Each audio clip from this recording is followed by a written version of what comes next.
So one of the moments that I remember when my anxiety was at its peak was 2016. My family came, my relatives came down to KZN. I was still living in KZN at that time, and they came down for like a family get together, or like and at some point we were supposed to go to a theme park. Um, I remember when they came, like I was like, oh God, now we're gonna be going to people's houses, you're gonna be visiting, you're gonna have like we're not gonna be in the house. So that means I have a lot of adjusting to do, just to accommodate that moment. And I really felt like, because when it was time to go to the theme park, okay, fast forward, it was now time to go to the theme park. Um, I could not get up. I could not get out of bed. And imagine, it was a theme park. It was somewhere that we were supposed to go there, have fun. Um, but I just couldn't get up. I was sweating. I was literally under my blankets. I was under my blankets. I couldn't get up.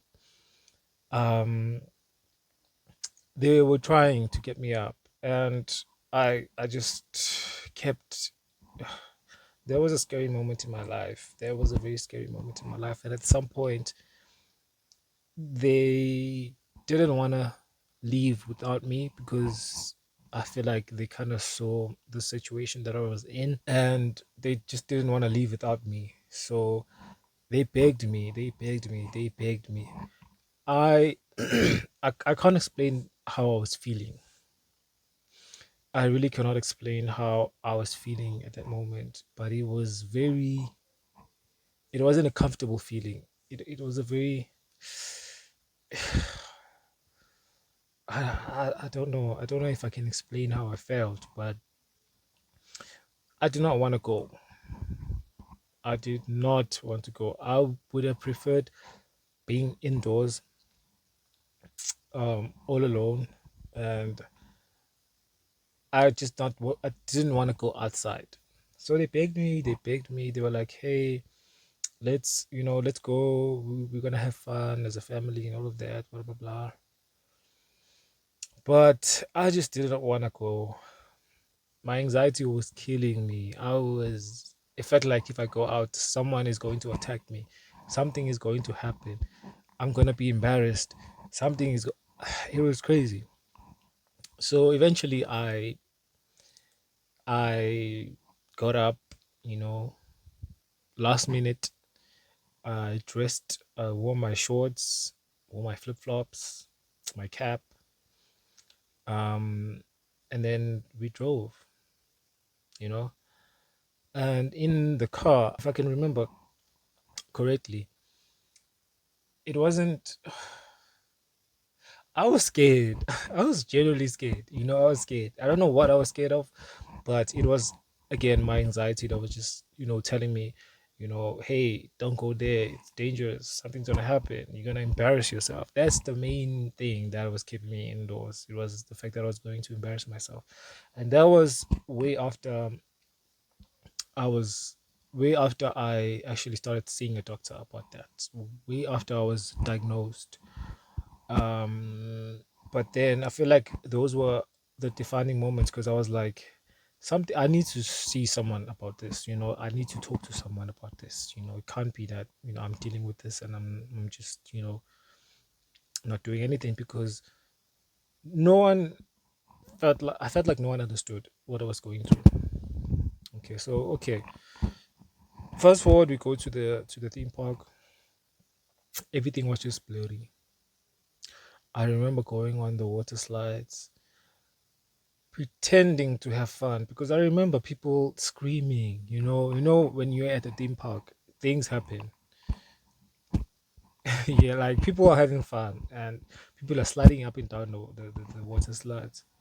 People are swimming. There's music. People are genuinely having fun, and here I am trying to, you know, be in the moment, trying to exist, trying to be present, but I couldn't. I couldn't, honestly.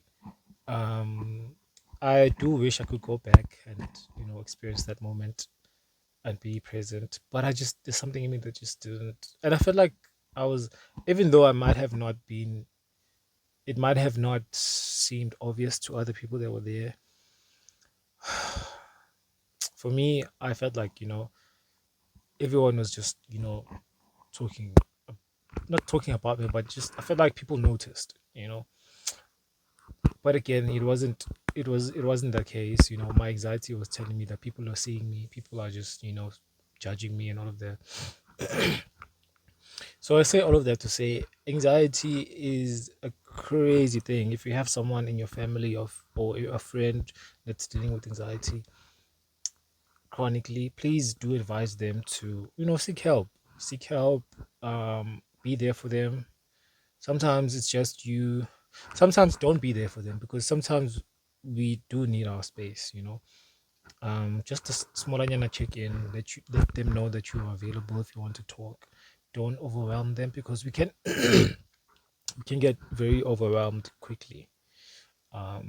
Yeah, so I'm doing these videos to try and spread awareness, and also, like I said, ki- build a community of people that actually go through the same thing that I go through. And I'd like to appreciate everyone, well, just a few of you guys that have watched my videos and commented and told me that you go through the same thing. I I really appreciate the fact that you took your time to comment, because that actually encourages me to share more of my stories, share more of my experiences and all of that. So I would like to thank you so much, and I hope you also get through whatever you're going through. I hope you also are able to manage your mental health, your anxiety and everything. I really appreciate it. So yeah, so the story happened. Those are the things that I remember going to the theme park. Those are the things that I remember. I remember I wasn't really present. Everything was fine. There was nothing that I could say was the reason why I wasn't happy. You know, it was just me. Honestly, it was a beautiful day. Now looking back, I'm like, it was a beautiful day. It was a very beautiful day. There was nothing to cry about. But then when you're at that moment or at that space, it's hard to get out of it. And I was also young, and I haven't really gathered any type of strategy to like deal or cope with my mental health. I haven't really gone to a doctor. I haven't seen anyone. It was just me being confused. I didn't know what was happening to me. I thought it was just depression. I thought it was, I didn't know it was anxiety. Funny enough, I did, I didn't, I hadn't, I don't know, but I feel like that term wasn't something that was just used like that. It wasn't something that people were aware of. Um, yeah, so yeah, that is one of my thousand. I wouldn't say thousand, but that's one of my anxiety experience slash um yeah, it was one of my stories that where my anxiety was just there. It was just something that's there. you know I couldn't really fight. Well, I did fight it, because I managed to go out and and be there, even though I felt like I was not there. So that's basically it, guys. Thanks again. Thanks again for watching my video. um I really appreciate each and every one of you that watched my videos. I know I started this like 2 weeks ago, but hopefully it's going to go on for a long time, because I also want to grow my community of people that go through the same thing, and let's interact. Yeah, and let's engage. um Thanks again for watching. See you guys on the next one.